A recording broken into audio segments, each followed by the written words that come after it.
கடவுளர்கள் TV நேயர்கள் அனைவருக்கும் அநேக நமஸ்காரங்கள். சக்தி ஜோதிட குழுவின் சார்பாக குரு பெயர்ச்சி பலன்கள் பார்ப்பதற்காக அடியேன் சக்தி சுவாமி ஆகிய நானும் டாக்டர் ஹரிஹர சர்மா ஐயா அவர்களும் ஆஸ்ட்ரோ KS ஐயங்கார் அவர்களும் வந்திருக்கின்றோம். இந்த குரு பெயர்ச்சியானது 11/5/2025 முதல் 26/5/2026 வரை உள்ளது.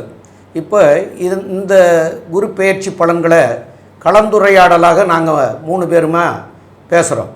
அப்போ இந்த கலந்துரையாடல்லையும் என்னென்னு கேட்டிங்கன்னா, குரு இப்போது ரிஷபத்திலேருந்து மிதுனத்துக்கு போகிறாரு. அப்போ அந்த மிதுனத்தில் இருக்கிறதுனால ஒவ்வொரு ராசிக்காரர்களுக்கும் என்ன பலன்கள் செய்வார், அந்த ராசிக்காரர்களுக்கு குரு பார்க்கக்கூடிய இடங்களுக்கு பார்வையினுடைய பலன்கள் என்னென்ன அப்படிங்கிறத பற்றியும் இப்போ விரிவாக 11/5/2025 26/5/2026 வரலும் சற்றேறக்குறைய குரு பகவான் 360 நாள் இடம் மாறுறாரு. அவர் என்ன ராசிக்கிலேருந்து என்ன ராசிக்கு இடம் மாறுறாரு அப்படின்னாக்க, மிருகசிருஷம் 2ஆம் பாதத்திலேருந்து மிருகசிருஷம் 3ஆம் பாதத்துக்கு மாறுறாரு. அடுத்தது அன்றைய தினத்தில் நம்ம எல்லாமே பலன் பார்க்குறது எல்லாமே கோல்சார பலன்கள் தான் பார்க்குறோம். இந்த வருஷ பலன்கள் பார்க்கும்போது கோல்சார பலன்கள் பார்க்குறோம். அந்த காலகட்டங்களில் சந்திரன் நிற்கிற இடம் அப்படின்றத பொறுத்தளவுக்கு சுவாதி நட்சத்திரம் துலா ராசியில் நிற்கிறாரு. இப்போ இந்த காலகட்டங்களில் குருவுடைய பலன்கள், குருவுடைய பார்வை பலன்கள் என்னென்ன அப்படின்றத பற்றி நம்மளோட KS ஐயங்கார் அவங்க சொல்லுவாங்க.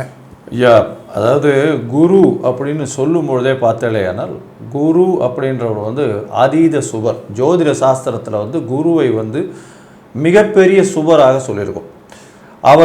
அவர் பார்த்த இடமும் நிற்கும் இடம் எதுவாக இருந்தாலும் ஒரு பெரிய சுபத்தன்மையை ஏற்படுத்தக்கூடியவர். எந்த ஒரு காலகட்டத்திலும் ஒன்று சுபத்துவத்தை கொடுப்பார், இல்லைன்னா அவர் எந்த பலன்களும் கொடுக்காம தான் இருப்பார். அதனால் மிச்ச கிரகங்கள் மாதிரி அசுப பலன்கள் கொடுக்கக்கூடிய வாய்ப்புகளே குருவுக்கு கிடையாது. இதை தவிர பார்த்தீங்கன்னா, எதுக்காக குரு அப்படின்னு நம்ம சொல்கிறோம், குரு பெயர்ச்சி ரொம்ப முக்கியம் அப்படின்னா, குருன்றவர் தன காரகன். காரகத்தில் மிகவும் பிரசித்தியாக சொல்லக்கூடியது பணம். எது எடுத்தாலும் பணம் இல்லாமல் பணம் இல்லாததுக்கு இந்த உலகம் இல்லைன்னு சொல்லக்கூடியதுனால, பொருள் இல்லாருக்கு இவ்வுலகம் இல்லை, அருள் இல்லாருக்கு அவ்வுலகம் இல்லைன்னு சொல்லக்கூடியது. ஆனால் பொருளை அதிகமாக சேர்க்கணும் அப்படின்னா குருவினுடைய ஆசீர்வாதம் இருக்கணும். பொருளை செலவு பண்ணுறதுக்கு வேணால் சுக்கிரனோட ஆசீர்வாதம் இருக்கலாம். குரு பணத்தை அதிகமாக கொடுக்கக்கூடியவர். அதனால் பார்த்தேனால் பணத்திற்கு அவரே காரகத்துவம் பெறார். அதனால் தன காரகன்னு சொல்லக்கூடியவர் குரு. சரி, அதை தவிர பார்த்தீர்களேனால் குருவுக்கு இன்னொரு பெரிய விஷயம் இருக்குது. உங்களுடைய குலம் விருத்தி ஆகணும் அப்படின்னா குரு பகவான் மட்டுமே துணை. ஏன்னா குரு தான் புத்திர காரகன். ஒரு குலம் விருத்தி ஆகிறதுக்கும் உங்களுடைய வீட்டினுடைய செல்வங்கள் விருத்தி ஆகிறதுக்கும் எல்லா விஷயங்களுக்கும் குரு ரொம்ப முக்கியமானவன்றதுனால தான் குரு பெயர்ச்சியும் சரி, உங்களுடைய ஜாதகத்தில் குருவினுடைய தன்மையும் எந்த அளவுக்கு முக்கியமானது அப்படின்றத புரிஞ்சுப்பீங்க. இப்போ குரு மாறினாக்க இரவோட இரவாகவே பலன் கிடைக்குமா, இல்லை எப்படி கிடைக்கும்? அருமையான கேள்வி கேட்டிருக்கீங்க. அதாவது இப்போ குரு மாறுதலை பார்த்தீர்களேயானால் உங்களுக்கு மாற்றங்கள்ன்றது பார்த்தீங்கன்னா ஒரு மாதத்துக்கு முன்னாடியிலேருந்தே மெதுவாக உங்களுக்கு பலனை கொடுக்க ஆரம்பிச்சிருவார். அதை தவிர 11/5 அன்னைக்கு அவர் மாறுறார் அப்படின்னும் போது பார்த்தீங்கன்னா அன்னையிலிருந்தே உங்களுக்கு எல்லா விதமான சௌபாகியங்களும் சேர்ந்தே தீரும். ஏன்னா குரு பார்க்க கோடி நன்மை, குரு இருக்கும் வீட்டை பெரிய ஏற்றத்துக்கு கொண்டு போகிறார். இதில் என்ன பெரிய விஷயம் அப்படின்னா, குரு பகவான் எந்த ஒரு லக்னத்துக்கும் அவர் லக்னத்தில் பார்த்தாலும் சரி, அவர் லக்னத்தில் தனியாக இருந்தாலும் சரி, குரு இருக்கக்கூடிய லக்னத்தில் இருந்தாலும் சரி, 2 விஷயங்களும் பார்த்தீங்களேனால் ரொம்ப பெரிய ஏற்றத்தை கொடுத்துடுறது. இதன் மூலியமாக பார்த்தீங்கன்னா குரு அப்படின்னு சொல்லும் பொழுதே அந்த நேர்மைத்தன்மை, அந்த அதாவது டிசிப்ளின்டு ஒர்க்கிங்கு, இது எல்லாமே குருத்துவம் வாய்ந்த தொழில்னு சொல்லக்கூடியது. அதனால் அர்ச்சகராக இருக்கிறது, இந்த எஜுகேஷன் அதாவது படிப்பு சம்பந்தமாக ஆசிரியர்கள், ப்ரொஃபஸர்கள், அதை தவிர தங்க விற்பனை, இந்த மாதிரியான விஷயங்களுக்கெல்லாம் பார்த்தீங்களேனால் குரு மிகவும் முக்கியமான ஒருத்தர். குரு சொல்லி கொடுக்கறது, சொல்லி வைப்பதும் சொல்லி கொடுப்பதும், இது ரெண்டுமே அவருடைய தொழிலாக போகிறது. அதுதான் குருத்துவ தொழில்னு சொல்லக்கூடியது. சரி, இப்போ குரு பார்வைன்னு சொல்லிட்டே இருக்கோம் இல்லையா, அந்த குரு பார்வையை பற்றி கொஞ்சம் சொல்லுங்க ஐயா. குருவனுடைய பார்வை அப்படின்னு சொல்லக்கூடியது என்னென்னு கேட்டிங்கன்னா, அவர் இருக்கக்கூடிய இடத்துல இருந்து 5ஆம் இடத்தை பார்க்குறார். அஞ்சாம் இடத்தை பார்க்கிறார், 7ஆம் இடத்தை பார்க்கிறார், 9ஆம் இடத்தை பார்க்கிறார். அப்போது 5, 7, 9 அப்படிங்கிறதுல வந்து எல்லா கிரகங்களுக்குமே 7ஆம் பார்வை இருக்கிறது. ஆனால் 5, 9ங்கிற பார்வை வேறு எந்த கிரகத்துக்குமே இல்லாத செயல்பாடு. அப்போது இப்போ என்ன சொல்ல வரீங்கன்னா, இப்போ மிதுன ராசிக்கு போகிறதுனால 5ஆம் இடம்னு சொல்லக்கூடிய துலாம், அதுக்கப்புறம் 7ஆம் இடம்னு சொல்லக்கூடிய தனுசு, அதுக்கப்புறம் கும்பம், இந்த 3 ராசியும் வந்து மிதுனத்திலிருந்து அவர் உட்காந்து பார்க்குறாரு. இதுதான் சொல்ல வரீங்க? ஆமாம். அப்படி பார்க்கறதுனால அவங்கவுங்களுடைய ராசிக்கு பார்க்குற போது அது வெவ்வேறு இடங்களாக வரும். அந்த வெவ்வேறு இடங்களாக வர்றதுனால அந்த வெவ்வேறு இடத்துக்கு உண்டான பலன்களை அவங்களுக்கு வந்து செய்யக்கூடிய வாய்ப்பை கொடுப்பார். ஐயா, இப்போ அந்த பாவங்களை வலுப்படுத்துவாருன்றீங்களா? கண்டிப்பாக பாவத்தை உட்கார்ந்து இருக்கிற இடத்துலேருந்து 5ஆம் பாவத்தை வலுப்படுத்துவார். அவர் உட்கார்ந்து இருக்கிற இடத்துலேருந்து 7ஆம் இடத்தை வலுப்படுத்துவார். அவர் உட்கார்ந்து இருக்கிற இடத்துலேருந்து 9ஆம் இடத்தை வலுப்படுத்துவார். கண்டிப்பாக நம்ம ஒவ்வொரு ராசிக்கும் பார்க்கணுமா ஐயா? எப்படி பார்க்கணும்? ஆமாம், ஒவ்வொரு ராசிக்கும் பார்க்கணும். அந்த ஒவ்வொரு ராசிக்காரங்களுக்கும் அது அவருடைய 5ஆம் பார்வை எத்தனாம் இடமா வருதுன்னு பார்த்தோம்னா தான் அந்த இடத்துக்கு உண்டான பலன்களை வந்து அவர் அதிகமாக செய்வார். அவர் நின்ன இடத்தை வலுப்படுத்துவாரா, பார்க்குற இடத்தை வலுப்படுத்துவாரா? ரெண்டையுமே. பார்த்த இடத்துக்கு பலன் அதிகம், ஆனால் நின்ன இடத்துக்கு பலன் குறைவுன்னு சொல்ல முடியாது. அது வந்து அவரோட தனித்த அந்தணனா இல்லாமல் அவர் வந்து வேறு யாரோடையாவது சேரும்போது அதிகமான நற்பலனையும் செய்யக்கூடியவராக மாறிடுவார். ஐயா, அருமையாக சொன்னீங்க ஐயா. அதாவது இருக்கிற இடத்தையும் வந்து அதீதமாக சுபப்படுத்துவார், பார்க்கக்கூடிய இடத்தையும் நல்லபடியாக பண்ணுவார். இதில் அதில் வந்து என்னன்னு கேட்டிங்கன்னா, தனித்த அந்தணனாக இருக்கிறத விட அவரோட இன்னொரு கிரகம் சேரும்போது அவருடைய பலம் கூடுதலாகுது. சரி சரி. அதில் இன்னொரு விஷயம் பார்த்தீங்கன்னா, இப்போ ஒரு இது இப்போ 5ஆவது பார்வைன்னு சொல்கிறோம். இந்த 5ஆவது பார்வையில் என்னையா வருது, என்னென்ன, அதாவது 5ஆம் இடம்னு சொல்லக்கூடியதில் வந்து என்னென்ன விஷயங்கள் வருது? நம்மளுடைய ஜோதிட சாஸ்திரத்தில் சொல்லி இருக்கிறது 5ஆம் இடம்ன்றது பூர்வ புண்ணிய புத்திரஸ்தானம் அப்படிம்போம். எப்பொழுதுமே நமக்கு ஒரு நற்பலன்கள் கிடைக்கணும் அப்படின்னா நாம் பேங்கில் போட்டோம்னா நம்ம குழந்தைங்க அனுபவிக்கும். அதே போல் நம்மளுடைய மூதாதையர்கள் நமக்கு ஏதாவது நல்லது செஞ்சுருந்தாங்கன்னா அவங்க என்ன நல்லது செஞ்சுருக்கிறாங்க அப்படின்றத காமிக்கிறது பூர்வ புண்ணிய புத்திரஸ்தானம். அதை தவிர பார்த்தோம்னாக்க குலதெய்வ ஸ்தானம்னு சொல்லலாம்.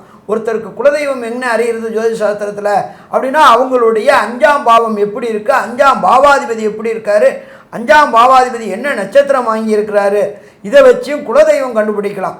ஒரு சில பேருக்கு குலதெய்வம் போகிறதுக்கு தடங்கல்கள் வரும்.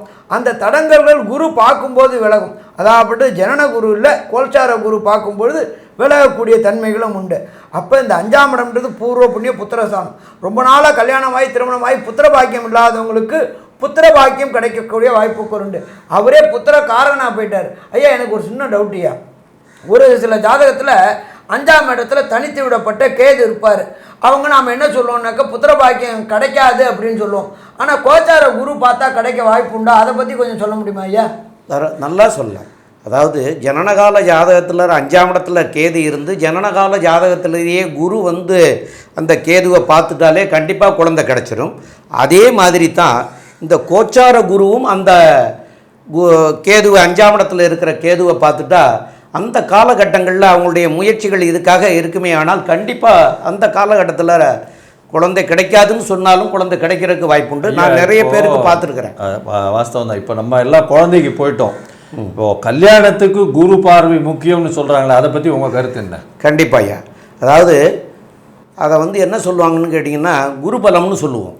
அப்போ இந்த குரு பலம்ங்கிறது என்னன்னு கேட்டிங்கன்னா அவங்கவுங்களுடைய ராசிக்கு இந்த குரு 2ஆம் இடத்தையோ 5ஆம் இடம் 7ஆம் இடம் 9ஆம் இடம் 11ஆம் இடங்களை பார்க்கிற போது குரு பலம்னு சொல்லுவாங்க. அந்த குரு பலம் இருக்கிற போது உங்களுக்கு வந்து அந்த உங்களுடைய ஜாதக பிரகாரம் 7ஆம் இடத்துக்கு பார்க்கிற கிரகங்களோ இல்லைன்னா 7ஆம் இடத்துல இருக்கக்கூடிய கிரகங்களுடைய புத்திகளோ திசைகளோ நடக்கிற காலத்தில் திருமணம் கூடக்கூடிய வாய்ப்புகள் மிக மிக அதிகம். ஐயா, இதில் சனி தொடர்பும் வரணும்னு சொல்கிறாங்களே? கண்டிப்பாக அதுவும் சனி தொடர்பும். ஏன்னா இப்போ வந்து அவங்களுக்கு இந்த 7ஆம் இடத்துல இருக்கக்கூடிய திசை நடந்துகிட்ருக்கலாம், இல்லைன்னா புத்தி நடந்துகிட்ருக்கலாம். அப்போது அதில் சனி திசையோ சனியினுடைய புத்தியோ சனியினுடைய அந்தரங்களோ வரலாம். இல்லைன்னா 7.5 நாட்டு சனியோ அர்த்தாஷ்டம சனியோ அஷ்டமத்து சனியோ நடைபெறலாம். அந்த மாதிரி இருக்கிற காலகட்டத்தில் கண்டிப்பாக திருமணம் நடக்கும். அதே போல் சுக்கிரனுடைய தொடர்பு வந்தாக்களும் திருமணம் நடைபெறத்துக்கு அந்த 7ஆம் அதிபதியில் தொடர்பு உண்டாலும் அது உண்டுன்றாங்களே, அது உண்மையா? கண்டிப்பாக 7ஆம் இடத்து அதிபதியோட சுக்கிரன் சம்மந்தப்படுற போதும் கண்டிப்பாக திருமணம் அமையறதுக்கு உண்டான வாய்ப்புகள் உண்டு. ஐயா அருமையாக சொன்னீங்க. அதாவது 5ஆம் பார்வை 7ஆம் பார்வையை பற்றி நல்ல விளக்கமாக சொன்னீங்க. இப்போ 9ஆம் பார்வையை பற்றி நான் கொஞ்சம் சொல்கிறேன். அதாவது 9ஆம் பார்வைன்னு எடுக்கும்பொழுது பார்த்தேன், ஆனால் அது வந்து பாக்கியஸ்தானம். அதாவது காலபுருஷ தத்துவத்தின் 9ஆம் வீட்டிற்கு அதிபதியே குரு பகவான் தான். ஏன்னா தனுசு வந்து குரு பகவானுடைய வீடு. இதனால் பார்த்தேனால் உங்களுக்கு தந்தையின் மூலியமாக வரக்கூடிய செல்வம், தந்தையின் மூலியமாக வரக்கூடிய எல்லா விதமான பேறுகளும் பார்த்தீங்களேனால் உங்களுக்கு 9ஆம் இடம் வலுப்பெற்று போயிருக்கணும். குருவினுடைய பார்வை இருந்துச்சுன்னா கேட்கவே வேண்டாம். இதை தவிர பார்த்தீங்கன்னா வெளிநாடு போய் படிக்கணும்னு நினைக்கக்கூடிய ஸ்டூடெண்ட்ஸு, வெளிநாடு அதாவது ஓடி போனவனுக்கு 9ல் குருன்னு வாக்கியமே இருக்குது. 9ஆம் இடத்த குரு பார்த்தாலோ இருந்தாலோ அவர்களுக்கு மிகப்பெரிய யோகத்தை கொடுக்கக்கூடிய காலகட்டமாக அமைய போகிறது. வெளிநாடு போய் படிக்கக்கூடிய யோகம், அதை தவிர தந்தையின் மூலியமாக சொத்துக்கள் வரக்கூடிய காலகட்டம். அதை தவிர பார்த்தீங்களேனால் 9ஆம் இடம் அப்படின்னு சொல்லக்கூடியது பாக்கியம்னு சொல்லுவாங்க. பாக்கியம்னா என்ன? ஒரு விஷயத்தை அந்தந்த வயசில் நீங்கள் அனுபவிக்கக்கூடிய ஒரு விஷயம் கிடைக்குதே, ஆனால் அதுதான் பெரிய பாக்கியம். அந்த பாக்கியம் கிடைக்கிறது அப்படின்னா உங்களுக்கு 9ஆம் இடம் வலுப்பெற்று போயிருக்கு அப்படின்னு அர்த்தம். சரி ஐயா, இப்போது இந்த விஷயங்கள் எல்லாமே சொல்லிட்டோம். குருவினுடைய பார்வையை சொல்லிட்டோம், குருவினுடைய வாழ்வுதல்களை சொல்லிட்டோம். குருவுக்குன்னு என்னென்ன எளிய பரிகாரங்கள் பண்ணலாம்? அதாவது குருவுக்கு மிகவும் எளிய பரிகாரம்ன்றது வந்து தியானம். அதை தவிர அவருடைய குருவினுடைய காயத்ரி மந்திரம். குருவினுடைய காயத்ரி மந்திரம்னு சொல்லக்கூடியது ஓம் ரிஷபத்வஜாய வித்மஹே கிருணிஹஸ்தாய தீமஹி தன்னோ குரு பிரச்சோதயாத் அப்படின்ற ஒரு எளிய மந்திரம். ஒரு நாளைக்கு 3 தடவை சொல்கிறதும், இந்த குரு பெயர்ச்சி அடுத்த குரு பெயர்ச்சி வரலும் டெய்லி சொல்கிறது. அதை தவிர வியாழக்கிழமை குரு ஹோரை காலை சூரிய உதயத்தின் முதல் மணி நேரம் அப்படின்னு சொல்லக்கூடியது குரு ஹோரை. அந்த குரு ஹோரையில் நீங்கள் இதை சொன்னீங்களே, ஏன்னால் தூங்கி எழுந்திரிச்சு உங்களுடைய காலை கடனை முடிச்சுட்டு கண்டிப்பாக குளிச்சுட்டு நீங்கள் சொல்லுவீங்கன்னா உங்களுக்கு குருவினால் வரக்கூடிய பிரச்சனை எதுவாக இருந்தாலும், குருவால் வரக்கூடிய பிரச்சனை என்ன இருக்கும்? ஏற்கனவே சொன்னோம், தனக்காரகன்னு சொன்னதுனால பைசாவுக்கு பிரச்சனையை கொடுப்பாரு. உங்களுக்கு பிரச்சனையாக இருந்ததுன்னா, இல்லைன்னா கடனை அதிகமாக வாங்க வைப்பார், இல்லை கடன் மூலியமாக பிரச்சனை வரும். புத்திரக்காரகன் குழந்தைகள் மூலியமாக பிரச்சனை வரும். இல்லைன்னா குழந்தை பிறக்கிறதுக்கு பார்த்துட்டு இருக்கவாளுக்கு அந்த இதுக்கு மெடிக்கல் ட்ரீட்மெண்ட் போகிறவாளுக்கு அவளுக்கு கொஞ்சம் பிரச்சனை வரக்கூடிய வாய்ப்பு. ஸோ இதை தவிர, இந்த காயத்ரி மந்திரம் தவிர வேறு என்னென்ன எளிய நம்மளுடைய இந்து சமயத்தில் அவங்கவுங்க பிறப்புக்கு அடிப்படையில் ஒவ்வொரு குருமார்கள் இருப்பாங்க, சமய குருமார்கள் இருப்பாங்க. அப்போ அந்த சமய குருமார்களை இந்த குரு பயிற்சிக்கு அப்புறம் கண்டு தொழுதுட்டு வர்றது ரொம்ப சிறப்பாக இருக்குமா? சிறப்பாக இருக்கும். சரி, இதை தவிர மடாதிபதிகள், அதே போல் சமய குருமார்கள், இதை தவிர படிக்கிற குழந்தைகளுக்கு பொறுத்தளவுக்கு புஸ்தகம் வாங்கி கொடுக்கறது, அதே போல் சுவாமிக்கு பொறுத்தளவுக்கு மாலைகள், அதுவும் வெள்ளை தொடர்புடையது, மஞ்சள் தொடர்புடைய மாலைகள், அதே போல் குரு காயத்ரி நீங்கள் சொன்னீங்க, குரு காயத்ரி சொல்லலாம். குரு பகவானை வணங்குறது, குருவுடைய அதிதேவதையான தட்சிணாமூர்த்திக்கு வாரம் வியாழக்கிழமை வியாழன் ஹோரையில் ஒரு 54 எண்ணிக்கை இல்லாட்டி 108 எண்ணிக்கை உள்ள வெள்ளை மூக்கு கடலை மாலை, அதாவது வெள்ளை கொண்டக்கடலை மாலை போடலாம். அதே போல் மாதத்துக்கு ஒரு ட்ரிப்பு வெள்ளை கொண்டக்கடலை சுண்டலை பண்ணி சுவாமிக்கு நைவேத்தியம் பண்ணிவிட்டு அதை பக்தர்கள் விநியோகிக்கும் போது வாய் வாழ்த்தாட்டாலும் வயிறு வாழ்த்தும் அப்படிங்கிற மாதிரி அந்த எளிமையான பரிகாரங்கள் செய்யும்பொழுது கண்டிப்பாக இந்த குருவுடைய தாக்கம் கூடும். குருவுடைய ஆதிக்கம் வந்துருச்சு, நம்மளுடைய மத குருமார்களுடைய அருளாசி கிடைச்சிடுச்சு அப்படின்னாலே தொடர் முன்னேற்றம் இருக்குமா? தொடர் முன்னேற்றம் இருக்கும். ஐயா, இவங்க 9ஆம் பாவம் சொன்னாங்க, இந்த 9ஆம் பாவம் வந்து உயர்கல்விக்குன்னு சொல்லலாமா ஐயா? கண்டிப்பாக உயர்கல்விக்கும் சொல்லலாம்.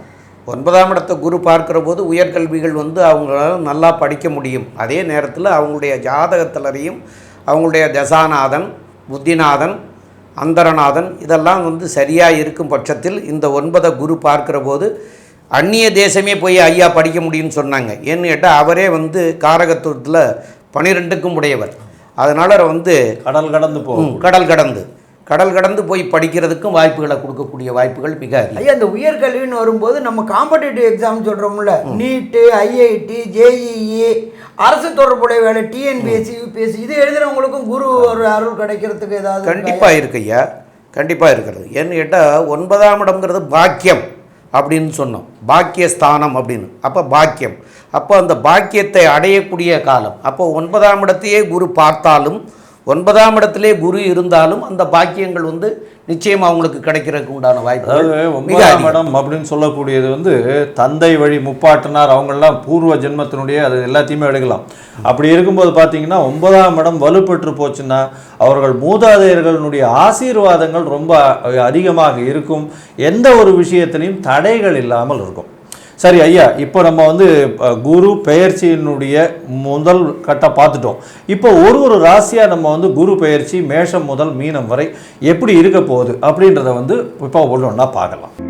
கணவன் மனைவி பிரச்சனை தீர, பிரிந்தவர்கள் ஒன்று சேர, தகாத உறவில் இருந்து விடுபட, செய்வினையை செய்தவருக்கே திருப்பிவிட, எதிரிகள் உதிரிகளாக, வழக்கில் வெற்றி காண, வியாபாரத்தில் முன்னேற்றம் அடைய, பணம் பொன் பொருள் சேர 11 நாளில் உங்களது அனைத்து பிரச்சனைகளும் கேரள முறையில் பிரசன்னம் பார்த்து சரி செய்யப்படும்.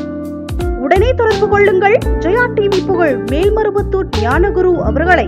அன்பார்ந்த விருச்சிக ராசி அன்பர்களே, உங்களுக்கு இந்த குரு பெயர்ச்சி எப்படி இருக்குன்னு பார்க்கலாமே. 7லேருந்து 8க்கு போயிட்டாரு. என்ன சாமி ஆரம்பத்திலே அவசரமாக சொல்கிறீங்க? 7லேருந்து 8க்கு கவலைப்பட வேண்டிய தேவையில்லை. அவரோட பார்வை உங்களுடைய 12ஆம் இடத்துக்கு படுது, உங்களுடைய 2ஆம் இடத்துக்கு படுது. இதுவரையிலும் அர்த்தாசிரம சனியில் ஆட்டி படைச்சிக்கிட்டு இருந்த அந்த சனி பகவான் மேலேயும் படுது. சாப்பா ராசியில் பட்டுச்சு, கொஞ்சம் மூச்சு விட்டேன். இப்போ இன்னும் கொஞ்சம் விடலாமா? கண்டிப்பாக விடலாம், கவலையே படாதீங்க விருச்சிக ராசிகளை. கடந்த டிசம்பர் 2023 இந்த அர்த்தாசிரம சனியில் ஆட்டி படைச்சிக்கிட்டு இருந்தவங்களுக்கு ரிலாக்ஸ். சரி சாமி, இது பர்மனெண்ட் ரிலாக்ஸாக இருக்குமா? கண்டிப்பாக பர்மனெண்ட் ரிலாக்ஸாக இருக்கும். ஏன்னு கேட்டிங்கன்னா குரு மாறுறது அடுத்த வருஷம் 26/5/2025. அர்த்தாசிரம சனி விலகக்கூடியது, நம்மளை பார்க்கக்கூடியது வாக்கியப்படி தான் நம்ம பார்த்துக்கிட்டு இருக்கோம். வாக்கியப்படி மாறக்கூடியது 6/3/2026. அப்போ விடுதலை பர்மனெண்ட்டான விடுதலை கிடைக்குமா? பர்மனெண்ட்டான விடுதலை கிடைக்கும். சரி, இத்தனை நாளாக நான் தூக்கம் இல்லாமல் இருந்துகிட்டு இருந்தேன் அப்படின்னு இருந்த விருச்சிக ராசி என்பவர்களுக்கு உங்களுடைய அயன சயன போகஸ்தானத்தை பிரகஸ்பதியான குரு தன்னுடைய விசேஷ பார்வையான 5ஆம் பார்வையில் பார்க்குறாரு. அப்பாடா நிம்மதியான தூக்கம், கவலை இல்லை. பொருளாதாரத்தில் தனஸ்தானத்தை வேற அவரே தனக்காரகர், அவரே சப்தமும் பார்வை தனக்காரகர் பார்த்துட்டாரு. அப்படி பிச்சுக்கிட்டு கொட்டும் பாருங்க. பைப்பை திறந்தா என்ன எப்படி பிசுறு இல்லாமல் கொட்டுதோ அதே பணம் கொட்டோன்னு கொட்ட போகுது. வாங்கி அனுபவிக்க ரெடியாக இருங்க. சரி, அடுத்தது பார்ப்போம். இப்போ இவர் 5ஆம் பார்வையும் 7ஆம் பார்வையும் பார்த்தோம்.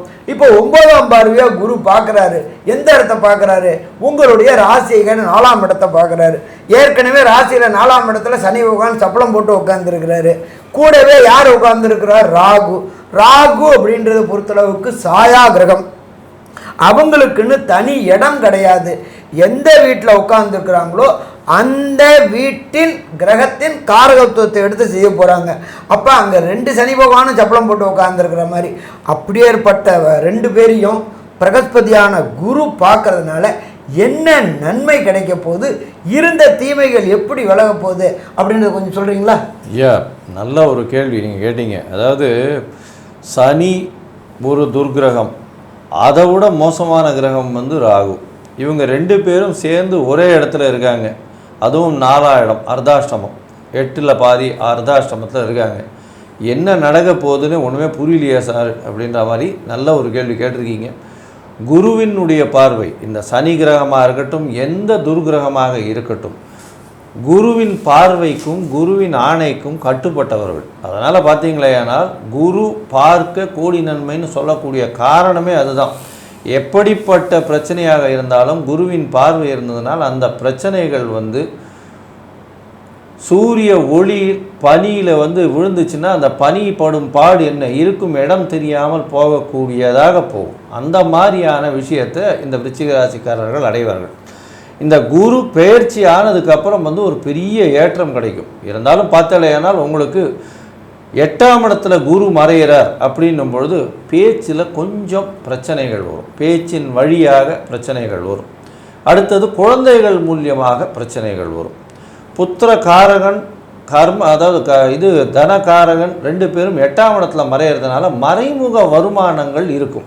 இருந்தாலும் பேச்சில் வந்து உங்களுக்கு தேவையில்லாமல் அடுத்தவங்களை ஏப்பா நல்லா இருக்கியா அப்படின்னு கேட்டால் ஏன் நான் நல்லா இல்லைன்னு யார் சொன்னாங்க அப்படின்ற மாதிரியான தகராறுக்குன்னே பேச வருவாங்க. அந்த மாதிரியான பிரச்சனைகள் ஒன்றும் நீங்கள் யதார்த்தமாக கேட்கறது போய் பிரச்சனை பார்த்தாக்க இந்த விருச்சிக ராசிக்காரங்க கொடுக்குற கம்யூனிகேஷன் அனைவராலும் தவறுதலாக புரிந்து கொள்ளப்படும். பிரச்சனை கூடுன்றீங்க. ஆமா ஆமா, தவறுதலாக புரிந்து கொள்ளப்படும்.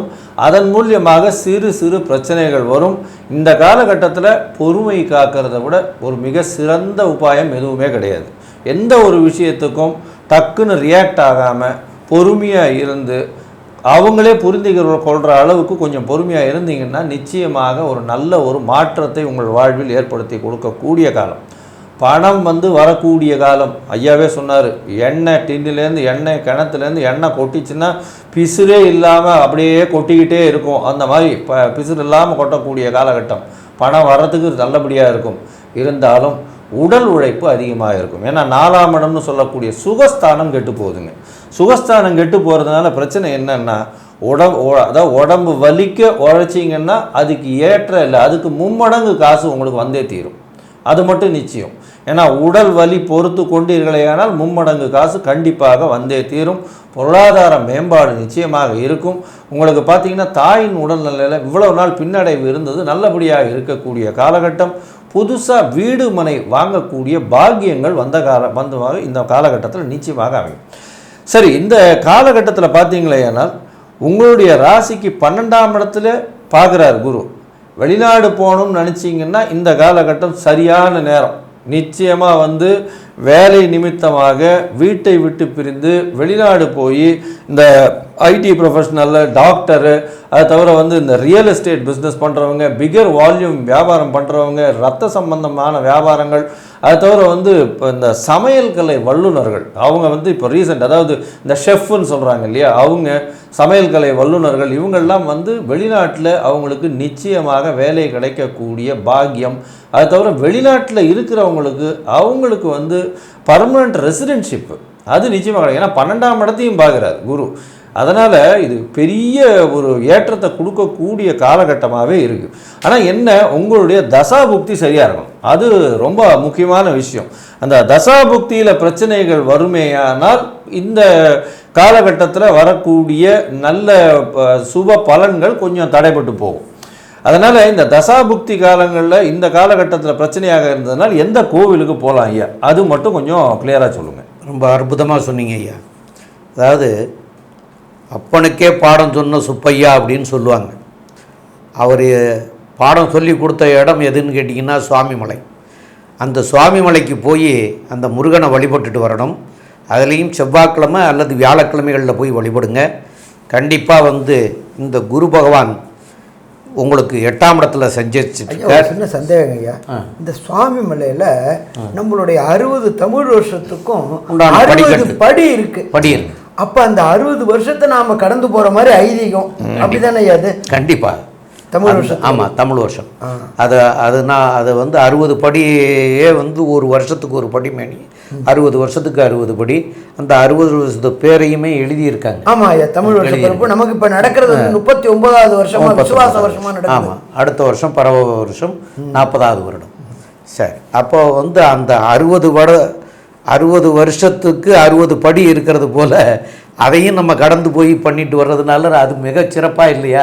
ரொம்ப அதீதமான பலன் கொடுக்கக்கூடிய. கண்டிப்பாக. ரெண்டாவது அங்கே சுவாமி மலையில் வச்சு தான் சிவபெருமானுக்கே அந்த இதை சொல்லி கொடுத்த தகப்பனுக்கு பாடம் சொன்ன இடம். ஆமாம், அப்போ அது குருவான ஸ்தலம். அப்போ நீங்கள் திருவல்லிக்கேணியில் இந்த பார்த்தசாரதி பெருமாள் விஷ்ணு பகவான் ஆனவர் அர்ஜுனனுக்கு உபதேசம் கொடுத்த இடம் மாதிரியே அதே சிவபெருமானுக்கு எம்பெருமான் முருகன் உபதேசம் கொடுத்த இடம், அறிவுரை கூறிய இடம். அப்போ ரொம்ப பவர்ஃபுல்லான கஷேத்திரம். அப்போ குருங்கிறவரே உபதேசம் கொடுக்குறவர் தான். அப்போ இந்த உபதேசம் பெற்றவரை போய் பார்த்துட்டு வர்றதுனால அவங்களுக்கு நடக்கிற தசா புத்திகளோ நல்ல ஆலயம் சொல்லி இருக்கிறீங்க. ஆமாம், அதாவது 8ஆம் இடத்துல வேற இருக்காரா இல்லையா குரு? அப்போ 8ஆம் இடத்துல இருக்கிறனால கண்டிப்பாக ஒரு குருவாக இருக்கக்கூடிய இடத்துக்கு போய் பண்ணுனா அதனால மாற்றங்கள் வரும். நல்ல தெளிவான கோயில். அதே போல் இந்த 8ஆம் இடத்துல இருக்கிறதுனால இந்த மடாதிபதிகள் அந்த மாதிரி இருக்கிறவங்களையெல்லாம் போய் வணங்கிட்டு வர்றதுனாலையும் அவங்களுக்கு சிறப்பு பெறும். இதையெல்லாம் காட்டிலும் தான தர்மங்கள் செய்யணும் படிக்கிறதுக்காக. அதாவது எதை வேணாலும் படிக்கட்டும், அவங்க அதை படிக்கிறதுக்கான அதுக்கு உண்டான பொருள்களை நீங்கள் வாங்கி கொடுத்தீங்கன்னா கூட இந்த குரு உங்களுக்கு நல்லதை பண்ணக்கூடிய வாய்ப்புகள் கிடைச்சிரும். அப்போது எந்த படிப்பு படித்தாலும் அதை வந்து எங்கே போய் படித்தாலும் அதுக்கு உண்டான உபகரணங்கள், அதுக்கு வேண்டிய சாதனங்களை நீங்கள் வாங்கி கொடுத்தீங்கன்னா கண்டிப்பாக உங்களுக்கு வந்து நன்மை பயக்கும். அப்போது நீங்கள் சுவாமிமலை போய் வணங்கணும், இந்த இதையும் கொடுக்கணும், தான தர்மங்களும் பண்ணணும். அதனால் சிறப்படைகிறதுக்கு உண்டான வாய்ப்புகள் மிக மிக அதிகம். அப்புறம் ஐயா நீங்கள் ஐயா இப்போ இதில் சுவாமிமலையில் குருவுக்கு உகந்த நாளான வியாழக்கிழமை போகணுமா இல்லை முருகனுக்கு உகந்தான செவ்வாய்க்கிழமை? 2 நாள்லையுமே போயிட்டு வரலாம். செவ்வாய்க்கிழமையும் போகலாம், வியாழக்கிழமை இன்னைக்கும் போகலாம். அப்படிங்கிறது அதாவது செவ்வாயினுடைய ராசிங்கிறதுனாலையும் இது குருவினுடைய பெயர்ச்சிங்கிறதுனால இந்த 2 ராசிகளுக்கும் ஏற்று செய்யலாம். அதானே ஐயா? ஆமாம், விருச்சிக ராசிங்கிறது செவ்வாயோடது. ஆமாம், அது இப்போ செவ்வாய்க்கிழமை என்னைக்கு போய் சொல்கிறோம். இப்போ குருவுக்காக வந்து பாடம் சொல்லி கொடுத்த இடம்னு சொல்கிறோம். இப்போ வியாழக்கிழமை குருனா இப்போ செவ்வாய்க்கிழமையும் வியாழக்கிழமையும் போகலான்னு முதல்ல சொன்னோம். 2 நாள் ரொம்ப வசந்த நாள். கண்டிப்பாக. சரி ஐயா, இப்போ இதை பொறுத்தளவுக்கு நமக்கு விருச்சிக ராசிக்கு இந்த குரு பெயர்ச்சியினால் கிடைக்கக்கூடிய நன்மைகள் தீமைகள் என்னென்ன கொஞ்சம் பட்டியலிட முடியுமா? ஐயா, அற்புதமாக கேட்குறீங்க. அதாவது ஒரு ஜிஸ்ட் மாதிரி சொல்லணும் அப்படின்னா, விருச்சிக ராசியை பொறுத்தவரையிலும் பண மழை கொட்டக்கூடிய காலகட்டம், தொழிலில் நல்ல ஏற்றம், உடல் வேலைகள் வலிமையான வேலைகள் செய்ய வேண்டிய கட்டாயம், பண வரவிற்கு பஞ்சம் இருக்காது, பேச்சில் கவனமாக இருக்கிறது நல்லது, தூக்கம் நல்லபடியாக இருக்கும், வெளிநாடு வெளியூர் வெளிமாநில பிரயாணம் உண்டாகக்கூடிய வாய்ப்பு, தாயின் உடல்நிலையில் நல்ல ஒரு ஏற்றம் இருக்கக்கூடிய காலகட்டம். அது தவிர புதிய வீடு மனை வாங்கக்கூடிய பாக்கியம் உண்டு.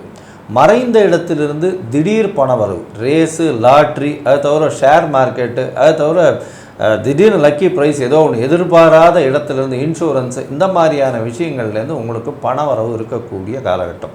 வெளிநாடு போகக்கூடிய பாக்கியம் உண்டு. அதுவும் வேலை நிமித்தமாக வெளிநாடு போய் இருக்கக்கூடிய வாய்ப்பு உண்டு. வெளிநாட்டில் இருக்கிறவங்களுக்கு அங்கே பர்மனெண்ட் ரெசிடென்ஷிப் அது வாங்கக்கூடிய வாய்ப்புகள் நிச்சயமாக உண்டு. சரி, இந்த காலகட்டத்தில் என்ன இந்த பலன்கள், கம்மியான பலன்கள்னால் பேச்சில் ரொம்ப ஜாகிரதையாக இருங்க. அது தவிர பார்த்தீங்கன்னா குழந்தைகள் மூலியமாக சிறு சிறு தொல்லைகள் வரக்கூடிய வாய்ப்புகள் நிச்சயமாக உண்டு. இந்த 2 விஷயம் உங்களுக்கு இந்த காலகட்டத்தில் பிரச்சனைகளில் இருக்கும். மொத்தத்தில் பார்த்தீர்களேயானால் இந்த விருச்சிக ராசி நேயர்களுக்கு 75% பெரிய மாற்றங்கள் ஏற்படக்கூடிய காலகட்டமாகவும் இருக்க போகிறது அப்படின்னு இந்த சக்தி ஜோதிட குழு சொல்லுது. நன்றி, நமஸ்காரம். கடவுள் அருள் டிவியை பார்த்தமைக்கு நன்றிகள். மேலும் இது போன்ற தகவல்களை தெரிந்து கொள்ள கடவுள் அருள் டிவியை சப்ஸ்கிரைப் செய்யுங்கள். மறக்காமல் பெல் ஐக்கானை கிளிக் செய்யுங்கள். கணவன் மனைவி பிரச்சனை தீர, பிரிந்தவர்கள் ஒன்று சேர, தகாத உறவில் இருந்து விடுபட, செய்வினையை செய்தவருக்கே திருப்பிவிட, எதிரிகள் உதிரிகளாக, வழக்கில் வெற்றி காண, வியாபாரத்தில் முன்னேற்றம் அடைய, பணம் பொன் பொருள் சேர 11 நாளில் உங்களது அனைத்து பிரச்சனைகளும் கேரள முறையில் பிரசன்னம் பார்த்து சரி செய்யப்படும். உடனே தொடர்பு கொள்ளுங்கள் ஜெயா டிவி புகழ் மேல்மருவத்தூர் ஞானகுரு அவர்களை.